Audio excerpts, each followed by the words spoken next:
मंत्री नंद गोपाल गुप्ता नंदी और उनकी मेयर पत्नी अभिलाषा मिश्रा गुप्ता पर धर्म की ओछी राजनीति करने का आरोप मढ़ दिया। योगी सरकार के एक मंत्री नंद किशोर नंदी और प्रयागराज के मेयर, इन दोनों लोगों ने कोरोना जैसे महामारी को दरकिनारे रख करके प्रदेश के अंदर धर्म की राजनीति को बल दे रहे हैं। वो पूरे धर्म की राजनीति को बल दे रहे हैं और जिस तरीके से इन्होंने तानाशाह पूर्वक रवैया अख्तियार किया है वो देश और प्रदेश के लिए खतरे की घंटी है। मैं इस वजह से कह रहा हूं कि हमारा संविधान देश में प्रत्येक व्यक्ति को तमाम तरह के मौलिक अधिकार और अभिव्यक्ति की आजादी देता है। हर व्यक्ति को अपने अपने अनुसार धर्म को मानने की इच्छा है, लेकिन अगर आप अपने मोहल्ले में अपनी धौंस दिखाकर कि मैं मंत्री हूं, मैं मेयर हूं, इसलिए आप जो चाहेंगे वही होगा, ये तो अनुचित है। देश तो संविधान से चलेगा, संघ के विधान से तो चलेगा नहीं।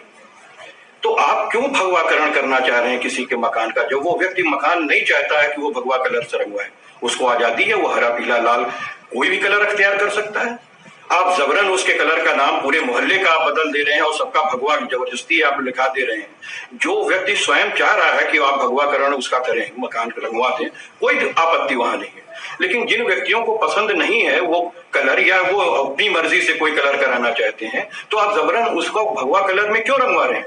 क्या तानाशाही पूर्वक आप प्रदेश को चलाना चाहते हैं? क्या आप दर्शाना चाहते हैं कि आप मंत्री हैं तो आप जो चाहेंगे सो करेंगे?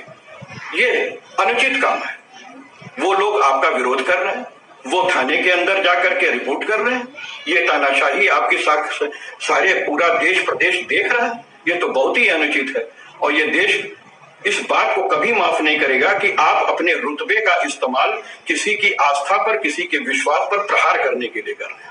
बड़ी हो जाए मोदी जी की निगाह में या भारतीय जनता पार्टी के केंद्रीय नेतृत्व के निगाह में। नंदी जी एक समझदार मंत्री हैं, उनको अपने जन्मदिन पर जोर जबरदस्ती मोहल्ले में कुछ लोगों द्वारा और सुना हो रहा है, तो ये अच्छी बात नहीं है।